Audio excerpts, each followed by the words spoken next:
बिस्मिल्लाहिर्रहमानिर्रहीम। Constitution Avenue पे मैं खड़ा हूँ। आज हमारे इलेक्शन कमीशन में फॉरेन फंडिंग केस की हेयरिंग भी थी। तो गुजरते हुए मैंने देखा कि पूरे इस्लामाबाद में बैनर्स लगे हुए ओवरसीज़ पीटीआई के चैप्टर्स के। तो मैं ये आपको दिखाना चाहता हूँ कि ये अपनी तशहीर खुद कर रहे हैं। ये बैनर जो है वो देखिए, उस पर प्रेसिडेंट यूएई, पीटीआई दुबई, ये तमाम इनके जो ओवरसीज़ मिडल ईस्ट में है।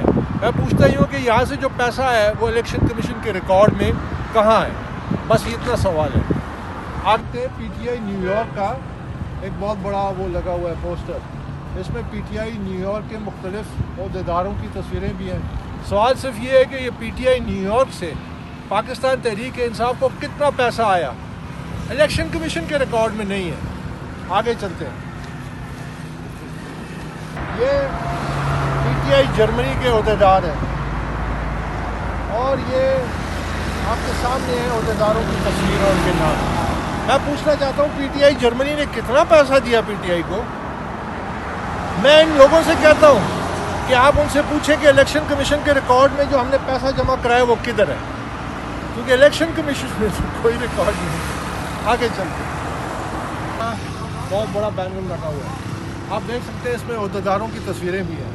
मैं पूछना चाहता हूँ कि पीटीआई यूएसए ने कितना पैसा भेजा, क्योंकि इलेक्शन कमीशन के रिकॉर्ड में 2 कंपनियां जो हमने आइडेंटिफाई की हैं, उसके अलावा पीटीआई यूएसए से जो पैसा है उसका कोई रिकॉर्ड नहीं है। आगे चलते हैं।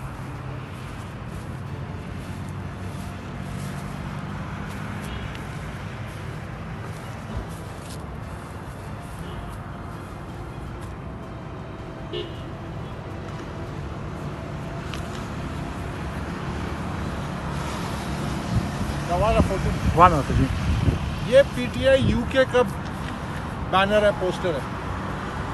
अब आप इसमें मुख्तलिफ लोग हैं जो मुख्तलिफ ओहदेदार हैं। मैं पूछना चाहता हूँ कि पीटीआई यूके ने जो वहाँ पे बैंक अकाउंट खोला है, जिसकी हमने निशानदेही की है, वो बैंक स्टेटमेंट ये क्यों नहीं जमा कराते और कितना पैसा इन्होंने भेजा इसका रिकॉर्ड क्यों नहीं देते? इलेक्शन कमीशन में कोई रिकॉर्ड नहीं है, लेकिन पीटीआई यूके की तंजीम आपके सामने है। आगे चलते हैं।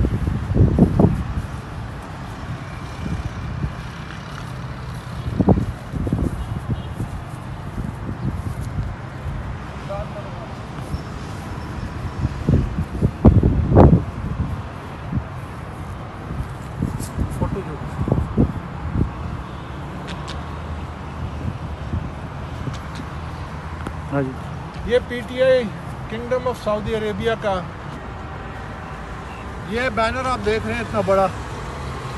ये साउथ अफ्रीका का, पीटीआई साउथ अफ्रीका का है। और पीटीआई साउथ अफ्रीका से पीटीआई के रिकॉर्ड में एक पैसा भी इलेक्शन कमीशन के रिकॉर्ड में शामिल नहीं किया। तो ये जो मैंने आपको तमाम बैनर्स दिखाए हैं, आज एक बड़ा शायद कन्वेंशन है ओवरसीज़ पाकिस्तानीज़ का। बड़ी अच्छी बात है, हम सबको वेलकम करते हैं, हम सबको कहते हैं खुश आइन। और हमें इससे कोई गिला नहीं कि भाई पार्टी को फ़ंड किया जाए, कोई पाकिस्तानी फ़ंड किया जाए। लेकिन सवाल ये पैदा होता है कि ये जो तमाम ममालिक से फ़ंडिंग हो रही है, इसकी तफसीलात इलेक्शन कमीशन में क्यों नहीं है? वहाँ जो अकाउंट्स खोले गए हैं, उन अकाउंट्स को अभी तक खुफिया क्यों रखते हैं? और ये पैसा कहाँ गया? क्योंकि ये इलेक्शन कमीशन के रिकॉर्ड में नहीं है। मैंने तो तमाम स्टेट बैंक का रिकॉर्ड भी छान मारा और तमाम इलेक्शन कमीशन में जो पीटीआई ने रिकॉर्ड जमा किया है, ऑडिटर्स के ज़रिए 6 ऑडिटर्स थे, उन्होंने उसका रिव्यू किया। तो ये जो तमाम इन्होंने चैप्टर्स खोले हुए हैं और यहाँ जो फंड रेजिंग हो रही है, ये किस खाते में आती है? ये कहाँ है इसका रिकॉर्ड? और ये वो बात है कि एक बड़ी कानूनी खिलाफ वर्जी है, क्योंकि कानून कहता है कि जो भी पैसा किसी सियासी जमात में आता है, उसके सोर्स एंड डिटेल्स को आपको देना पड़ता है। ये आपके ऊपर कानूनी फ़र्ज़ है। तो ये जो तमाम बैनुल-अक़वामी तंजीमात खोली हुई हैं, जिसका कोई रिकॉर्ड नहीं है, इलेक्शन कमीशन में पीटीआई ने जमा कराया। इसीलिए मैं कहता हूँ कि ये फॉरेन फंडिंग केस जो है, ये पाकिस्तान की तारीख का सबसे बड़ा फंडिंग स्कैम है, जिसके शवाहिद अब YouTube पर गूगली न्यूज देखने के लिए youtube.com की सर्च बार में गूगली न्यूज टीवी टाइप करें। गूगली न्यूज के पेज पर सुर्ख रंग के सब्सक्रिप्शन वाले बटन पर क्लिक करना ना भूलिए। YouTube पेज पर अपलोड होने वाली वीडियोस से बाखबर रहने के लिए बेल आइकन पर क्लिक कीजिए। आपको हर नई वीडियो के बारे में नोटिफिकेशन मौसूल हो जाएगा।